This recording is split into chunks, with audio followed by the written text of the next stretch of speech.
Hey, my name is Virginia Jimenez, and today I'm going to be sharing with you guys a couple of pointers.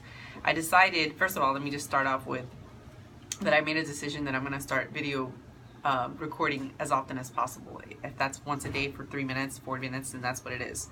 And it's going to come out however it comes out, and it's going to be published, and I hope you do enjoy it. And ultimately, the purpose of this is really to share kind of some of the things that come up in conversations with people, with some potential clients, and not particular to their situation, but just things that might be helpful for you. So some stories along the way and some helpful ideas along the way.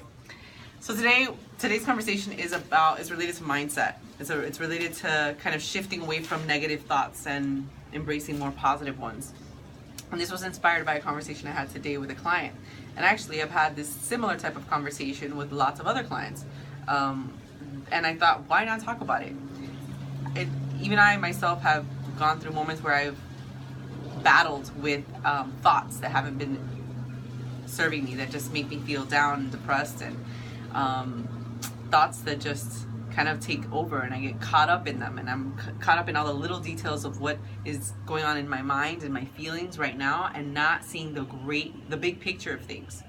And the thing is that as humans, we do this sometimes to protect ourselves. It's not necessarily something that's horribly bad, but what we fail to recognize is that we have a choice, and that these feelings are not a command to do certain things or take certain actions. Sometimes they're just an opportunity to kind of slow things down and even analyze them and understand, is it true or is it not true what I'm thinking, and is this feeling one that's valid?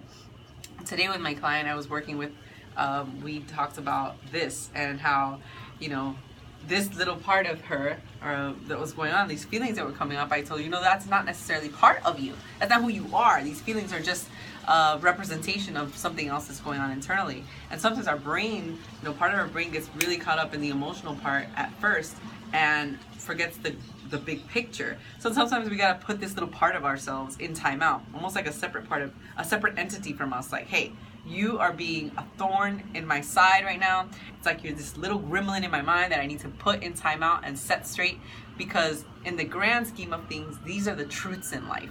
And actually, this is what we talked about today. This is what I talked about today with my client. And she recognized, wow, this is true.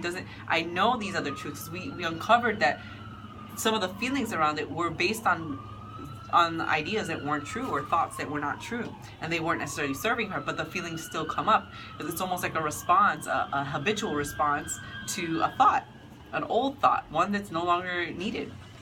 So in those moments where you feel that way, it's important to take that time to just slow it down and really recognize what are the truths, analyze that feeling, and find examples as to why it's not true. I would start off with that. Find examples as to why that feeling is not valid, why it's not true. And then recognize what are some of in the grand scheme of things, what is working right now? What are some wins that you have going on? What are some opportunities that could come from this situation where you have these abrupt emotions? And truly identify, once you move past that and put this little person in timeout, identify what are the truths. What are the true statements here? Right? What are some truths that you can stand by firmly that help you move into this realm, to really seeing the big picture, moving beyond this little gremlin that's taking over your mind, and seeing the big picture of things. That everything in life is temporary, and we have this moment right now. These are some truths that you can come up with. Other truths are the universe is conspiring in my favor. These are some truths that people come up with. You can create your own truths and analyze those truths too. How true are those truths? All right, before you start believing everything you think. So that is all for today. I don't want to go over the time. I want to try to keep these videos at 5 minutes, and I'm going to be doing a lot more of these videos, so please subscribe to this channel. And if there are any questions, feel free to connect with @virginiainspires.com. That's my email address. You can check virginiainspires.com, my website. And also go ahead and feel free to put some comments below. Tell me, what are some gremlins you have faced? And what are some truths that you have used against those gremlins, to put those gremlins in timeout? All right, so until next time, I hope to see you then. and peace.